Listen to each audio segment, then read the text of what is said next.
السلام علیکم ورحمۃ اللہ وبرکاتہ۔ الحمد للہ نحمدہ ونستعینہ ونستغفرہ ونعوذ باللہ من شرور انفسنا ومن سیئات اعمالنا، من يهده الله فلا مضل له ومن يضلله فلا هادي له، وأشهد أن لا إله إلا الله وحده لا شريك له، وأشهد أن سيدنا ومولانا محمدًا عبده ورسوله، أما بعد فأعوذ بالله من الشيطان الرجيم، بسم الله الرحمن الرحيم، وقضى ربك ألا تعبدوا إلا إياه وبالوالدين إحسانا، إما يبلغن عندك الكبر أحدهما أو كلاهما فلا تقل لهما أف ولا تنهرهما وقل لهما قولا كريما، واخفض لهما جناح الذل من الرحمة وقل رب ارحمهما كما ربياني صغيرا، ربكم أعلم بما في نفوسكم إن تكونوا صالحين فإنه كان للأوابين غفورا۔ فیصلہ کیا ہے آپ کے رب نے عبادت نہ کی جائے مگر صرف اسی کی، اور والدین کے ساتھ اچھائی کی جائے۔ اگر تیری زندگی میں ان میں سے کوئی ایک یا دونوں بڑھاپے کو پہنچ جائیں تو ان سے اف نہیں کہنا، ان کو جھڑکنا نہیں، اور ان سے بات کرنی ہے تو بڑے احترام کے ساتھ، اور اپنے بازوؤں کو عاجزی کے ساتھ ان کے سامنے جھکا دینا ہے مہربانی کرتے ہوئے، اور کہنا ہے اے میرے رب ان دونوں پر رحم کر، جس طرح کہ میں بچہ تھا انہوں نے میری پرورش کی ہے۔ رب تمہارا خوب جانتا ہے جو کچھ تمہارے دلوں میں ہے، اگر تم نیکوکار ہو تو بے شک وہ توبہ کرنے والوں کو معاف فرمانے والا ہے۔ صدق اللہ العظیم وبلغنا رسولہ النبی الکریم۔ واجب صد احترام معزز سامعین، بزرگوں، بھائیوں اور عزیزوں، ماؤں، بہنوں اور بیٹیوں، رمضان المبارک ہے اور یہ اس کا چوتھا جمعہ ہے۔ ممکن ہے کہ رمضان المبارک کا یہ آخری جمعہ ہو، آنے والے یعنی جمعے کے بعد جمعہ ممکن ہے آگے والا مل جائے، لیکن آنے والے جتنے دن ہیں وہ سارے کے سارے آخری دن ہوں گے۔ ہفتہ بھی آخری دن ہوگا، اتوار بھی، یہ سارے کے سارے دن جمعے کے بعد آنے والے یہ سارے آخری دن ہوں گے۔ اللہ تعالیٰ کی ذات نے یہ چوتھا جمعہ اور یہ 23واں روزہ مجھے اور آپ کو نصیب فرمایا۔ اللہ تعالیٰ سے دعا ہے باقی روزے بھی اور باقی جو روزوں کے اعمال اور احکامات ہیں اللہ مجھے اور آپ کو ادا کرنے کی توفیق نصیب فرمائے۔ میں نے قرآن مجید کی چند آیات مبارکہ، 3 آیات مبارکہ تلاوت کی ہیں۔ بنی اسرائیل صورت ہے اور 15واں پارہ ہے سورت کا، اور پارے کا 3را رکوع ہے، اور اس کی یہ ابتدائی آیات ہیں جن کی تلاوت اور ترجمہ میں نے آپ کے سامنے کیا ہے۔ مجھے انہی آیات مبارکہ کے حوالے سے کچھ گزارشات جو ہیں وہ آپ کے سامنے عرض کرنی ہے۔ میں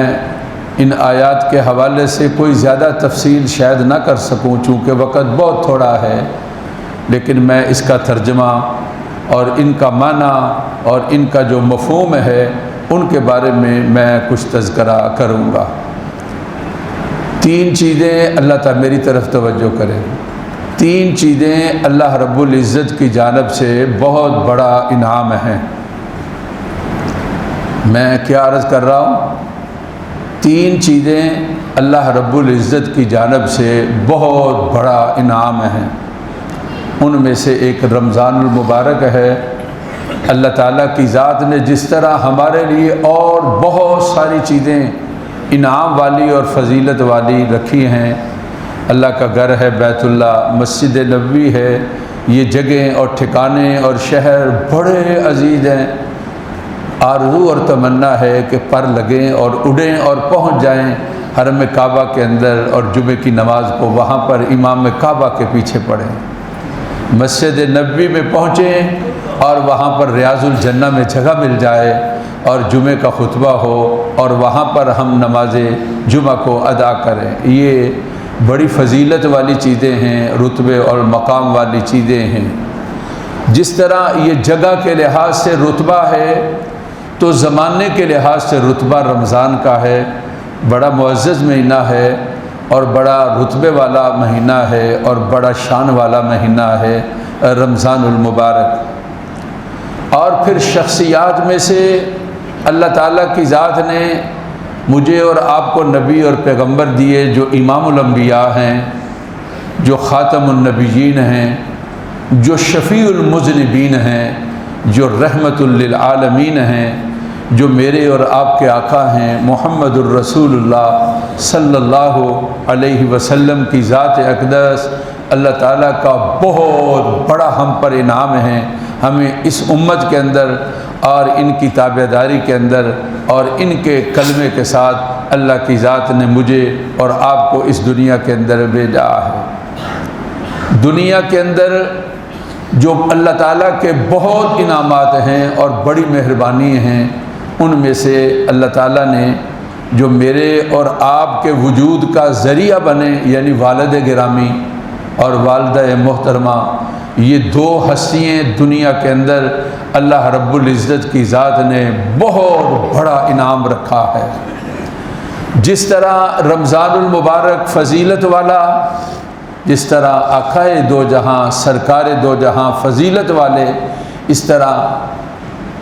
رشتہ داروں میں، قرابت داروں میں، عام انسانوں کے اندر اللہ کی ذات نے میرے اور آپ کے والدین کو وہ رتبہ اور مقام اور درجہ دیا ہے۔ قرآن مجید کے اندر کئی جگہ پر اللہ تعالیٰ کی ذات نے جہاں اپنے حقوق کو بیان کیا اور اپنا تذکرہ کیا، وہاں ساتھ ہی بندے کے والدین کا اور ان کے حقوق کا اللہ رب العزت کی ذات نے تذکرہ کیا ہے۔ جب کبھی موقع ملے اور آپ قرآن مجید کا مطالعہ کرنا چاہیں اور قرآن مجید کا ترجمہ دیکھنا چاہیں، دیکھنا چاہیے اور معمول بنانا چاہیے۔ اول تو کسی استاد سے پڑھنا چاہیے قرآن مجید کا ترجمہ، اور نہیں تو خود بھی اگر ترجمہ آپ پڑھ لیتے ہیں تو آپ کو جب موقع ملے، میں نے جو آیات تلاوت کی ہیں سورۃ بنی اسرائیل 15واں سپارہ 3واں رکوع اور اس کی ابتدائی آیات مبارکہ، آپ نے ان کا ترجمہ ضرور پڑھنا ہے اور آپ نے ان کے اندر غور اور فکر ضرور کرنا ہے۔ اللہ کی ذات نے بہت بڑی دعوت دی ہے اولاد کو اپنے والدین کے حقوق کے بارے میں اور ان کی عظمت اور تعظیم کے بارے میں، ان آیات مبارکہ کے اندر جن کی میں نے آپ کے سامنے تلاوت کی ہے۔ میں ان آیات مبارکہ کے حوالے سے ہی زیادہ تذکرہ کروں گا، اس لیے کہ تلاوت شدہ آیات مبارکہ ہیں۔ اللہ رب العزت کا فرمان ہے وَقَضَىٰ رَبُّكَ أَلَّا تَعْبُدُوا إِلَّا إِيَّاهُ، آپ کے رب کا فیصلہ ہے ان کے سوا کسی کی عبادت نہ کی جائے، اور وہ وحدہ لا شریک ہے اور اس کو عبادت کے اندر یکتا اور اس کو اکیلا سمجھا جائے۔ رسول اللہ صلی اللہ علیہ وسلم سے ایک صحابی نے عرض کیا کہ اللہ کے نبی کچھ وصیت فرمائیں، تو آپ نے فرمایا کہ تمہارے لیے یہ نصیحت ہے، اللہ کے ساتھ کسی کو شریک نہیں ٹھہرانا ہے۔ لا تشرک باللہ شیئا، اللہ کے ساتھ کسی کو شریک نہیں ٹھہرانا۔ ان قتلتا او حرکتا او صلبتا، اگر تجھے قتل کر دیا جائے، تجھے جلا دیا جائے، تجھے سولی پہ چلا دیا جائے اور کہا جائے کہ اللہ کے ساتھ کسی کو شریک ٹھہراؤ، تو کہا لا تشرک باللہ شیئا، اللہ کے ساتھ کسی کو شریک نہیں ٹھہرانا ہے۔ اس زمین پر سب سے بڑی نافرمانی اور سب سے بڑا گناہ، جو ایک گناہ انسان کی ساری زندگی کی نیکیوں کو اور اس کی عبادات کو خراب اور برباد کر دیتا ہے، وہ اللہ کے ساتھ کسی کو شریک ٹھہرانا ہے۔ قرآن میں یہ اللہ تعالیٰ کا فرمان ہے، ان اللہ لا یغفر ان یشرک بہ ویغفر ما دون ذلک لمن یشاء، مشرک کی اللہ مغفرت نہیں کریں گے اور اس کے علاوہ اللہ جس کی چاہے مغفرت فرما دیں گے۔ اور فرمایا کہ وہ من یشرک باللہ فقد حرم اللہ علیہ الجنہ، جس نے اللہ کے ساتھ کسی کو شریک کیا اس نے اپنے لیے جنت کو حرام قرار دے دیا ہے، اس لیے کہ اللہ کا حکم ہے اس کے لیے جنت جو ہے وہ حرام ہے۔ تو سب سے پہلے ان آیات مبارکہ کے اندر اللہ رب العزت کی ذات نے یہ ارشاد فرمایا، وَقَضَىٰ رَبُّكَ أَلَّا تَعْبُدُوا إِلَّا إِيَّاهُ، آپ کے رب کا یہ فیصلہ ہے۔ قضا کا معنی ہوتا ہے فیصلہ، کہتے ہیں قاضی، فیصلہ کرنے والا، قضا فیصلہ، آپ کے رب کا یہ فیصلہ ہے اس کے ساتھ اس کی عبادت کی جائے اور اس کا عبادت کے اندر کسی کو بھی اللہ کے ساتھ شریک نہ ٹھہرایا جائے۔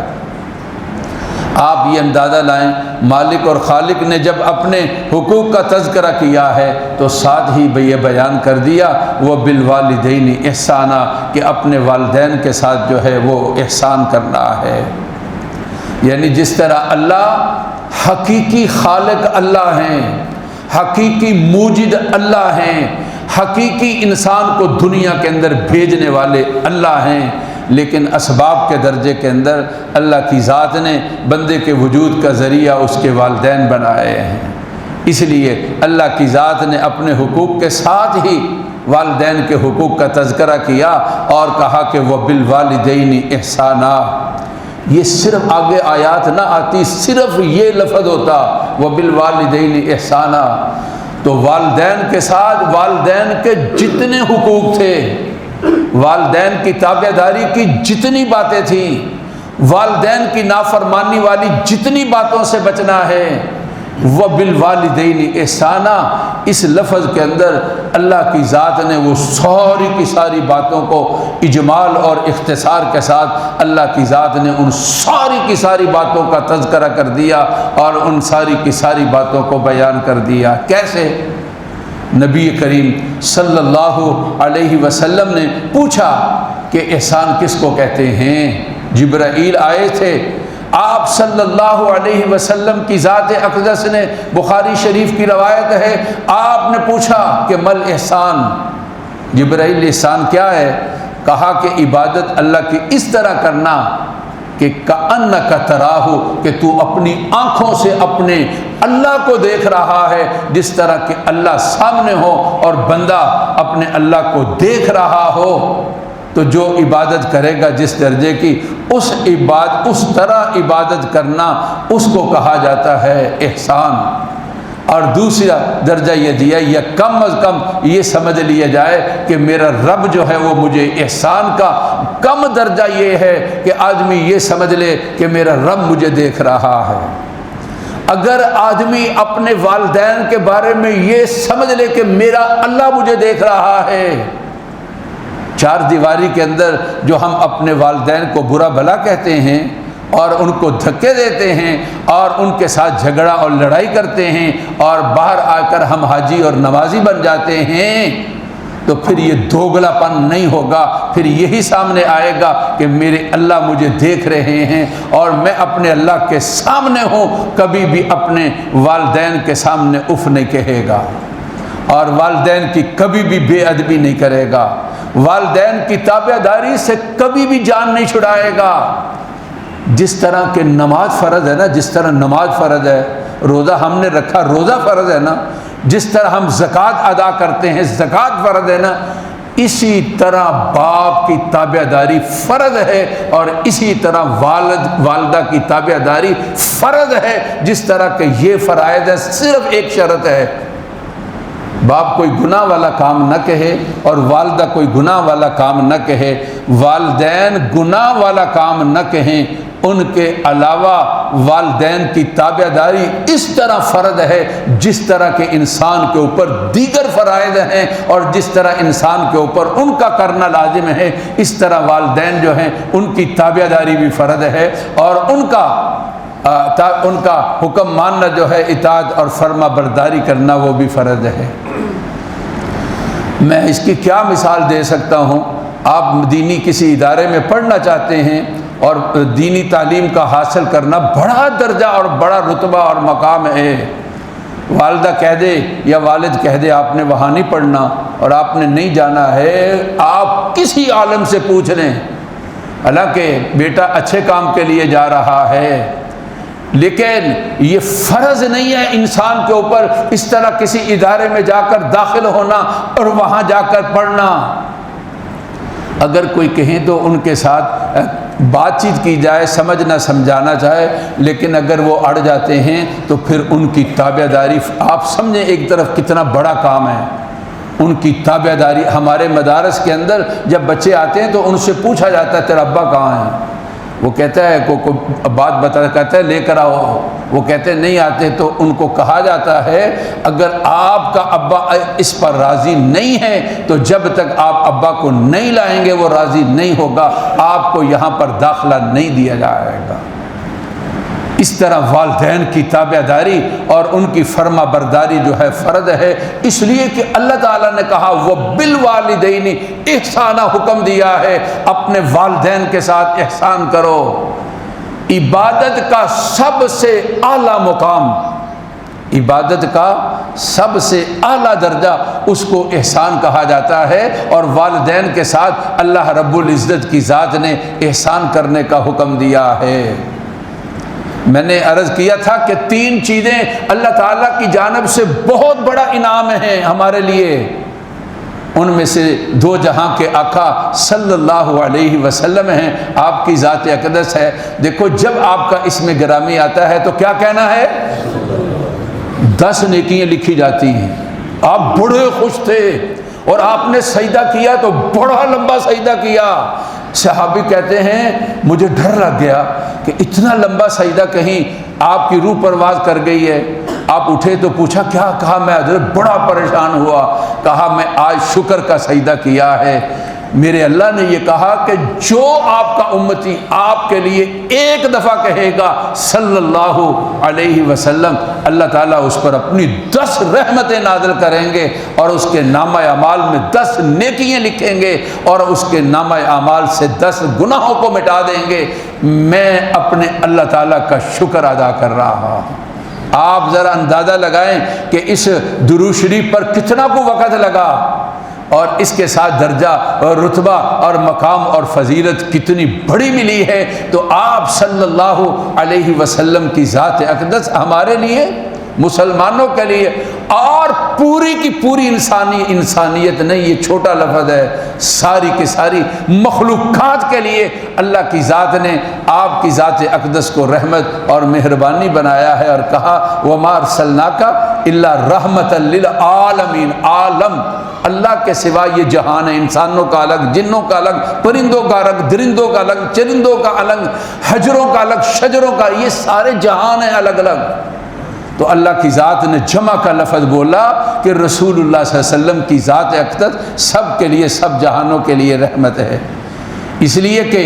اس دنیا میں جب تک اللہ کی یاد کرنے والا ہے اس وقت تک دنیا ہے، کوئی نہیں مٹا سکتا۔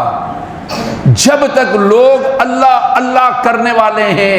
اور اللہ کی یاد کا ذریعہ میرے اور آپ کے آقا صلی اللہ علیہ وسلم ہیں، گویا کہ دنیا کے بقا کا ذریعہ جو ہے وہ رسول اللہ صلی اللہ علیہ وسلم ہیں۔ اس لیے آپ کی ذات اقدس دنیا اور دنیا کی چیزیں ساری کی ساری ان کے لیے رسول اللہ صلی اللہ علیہ وسلم کی ذات اقدس نے رحمت بنا کر بھیجا ہے۔ اور دوسری چیز جو ہے وہ رمضان المبارک ہے، اس میں ایک ایک عمل جو ہے اس کا کتنا درجہ اور رتبہ اور مقام ہے۔ اور تیسری چیز انسان کے والدین ہیں، ان کی وجہ سے انسان کے لیے بڑا مقام ہے اور بڑا رتبہ ہے۔ دیکھو، میں نے تلاش کیا، اللہ کی کتاب قرآن مجید کا درجہ فضیلت اور بڑی بات ہے، اس کا دیکھنا، ایک ایک لفظ جو ہے اس پر 10 نیکیاں ہیں۔ بیت اللہ کی زیارت کرنے والا، اس کے لیے بیت اللہ وہاں سامنے ہے، بیت اللہ کے اوپر ہر وقت 120 خاص رحمتیں نازل ہوتی ہیں، اور 40-60 اس کے لیے ہیں جو وہاں پر طواف کرنے والا ہے، 40 اس کے لیے ہیں جو وہاں پر نماز، ذکر و اذکار، تلاوت کرنے والا ہے، 20 صرف اس کے لیے صرف دیکھنے والا ہے، بیت اللہ کو دیکھ رہا ہے۔ اللہ تیری شان کیا ہے، تو نے یہ کیا کعبہ بنا دیا؟ اور اپنے قرآن کے اندر یہ کہا کہ ان اول بیت وضع للناس للذی ببکۃ مبارکہ، سب سے پہلا اس زمین کے اوپر جو گھر ہے وہ مکہ کے اندر ہے، جو لوگوں کے لیے بنایا گیا ہے، اور وہاں اس طرف رخ کر کے لوگ عبادت کرتے ہیں۔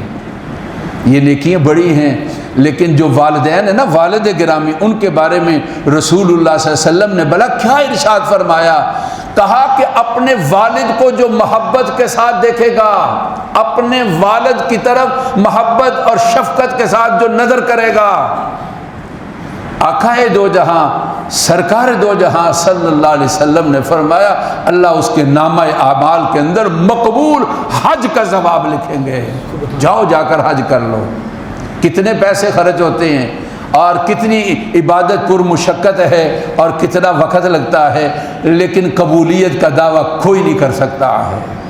اور میں قسم کے ساتھ کہہ سکتا ہوں کہ میں جو بات آپ سے عرض کر رہا ہوں، جو آدمی تابع دار بن کر اپنے والد کی خدمت اور شفقت اور محبت کے لیے کرتے ہوئے ان کا دیدار کرتا ہے اور دیکھتا ہے، اس لیے کہ ہمارے آقا کا فرمان کیا ہے جی، برحق اور سچ ہے۔ انہوں نے کہا، ان کے صرف حج نہیں کہا بلکہ کیا کہا، اللہ تعالیٰ مقبول حج کا جو زیارت کرنے والا ہے، اللہ تعالیٰ کی ذات اس کو مقبول حج کا ثواب دیتے ہیں۔ کسی نے کہا جی 100 مرتبہ دن میں کہا وہ بڑے ہیں، ان کے خزانے بھی بڑے ہیں، وہ ثواب،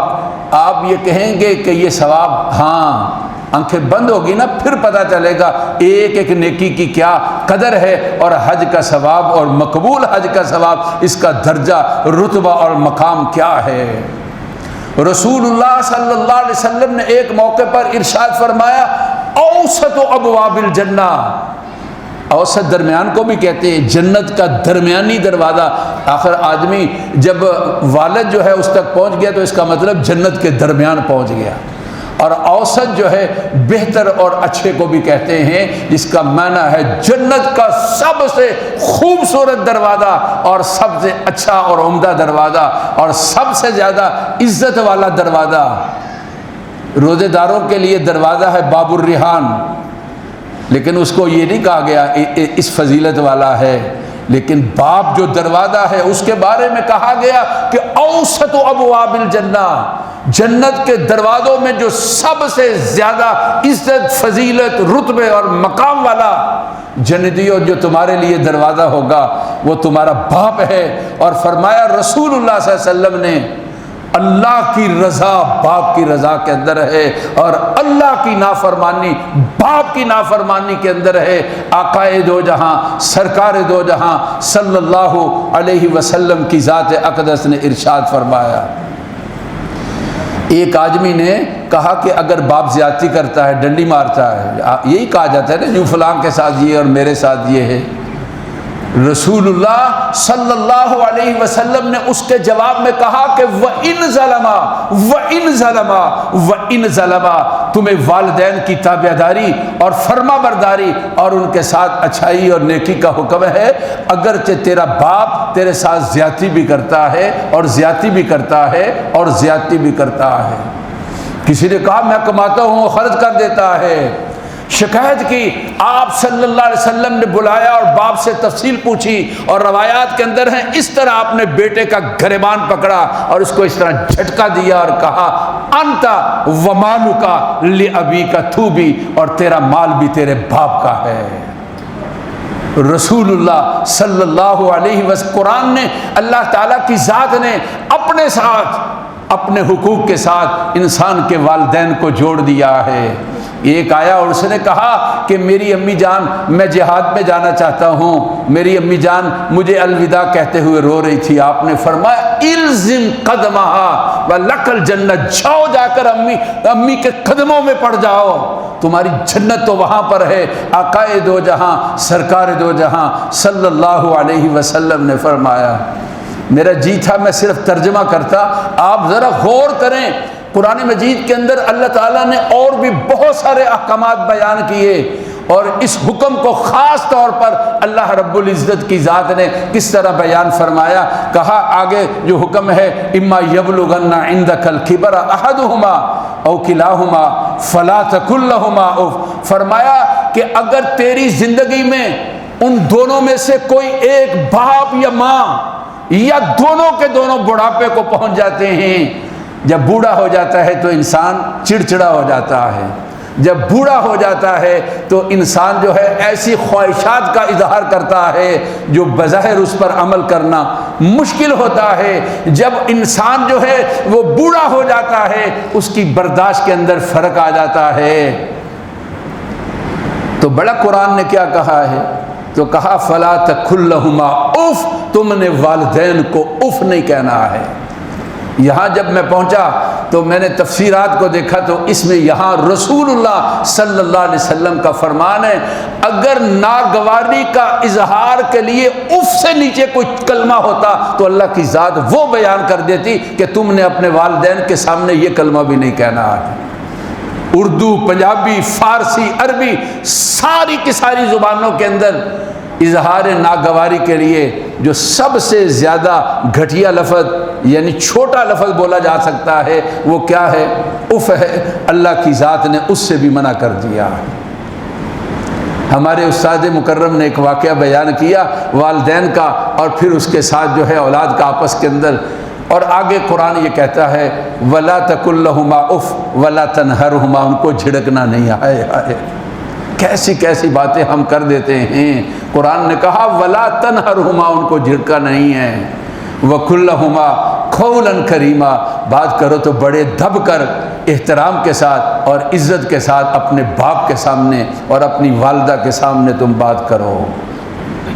تین چیزیں بیان کر دی، اف نہیں کہنا، جھڑکنا نہیں، بات کرنی ہے تو بڑے احترام کے ساتھ بات کرنی ہے۔ اور آگے پھر چوتھا یہ حکم دیا وَخْفِضْ لَهُمَا جَنَاحَ الذُّلِّ، اپنے بازوؤں کو اس طرح جب ان کے سامنے بیٹھنا ہے تو احترام کے ساتھ اپنے بازوؤں کو دبتے ہوئے ان کے سامنے جھکا دینا، اس طرح باپ کے سامنے سینہ نہیں تاننا۔ بے ادبی اور گستاخی والا یہ معاملہ ہے، اپنے کو سمیٹ کر ان کے سامنے عاجزی اور انکساری کے ساتھ بازوؤں کو جھکا دینا ہے۔ کتنے حکم ہو گئے؟ 4۔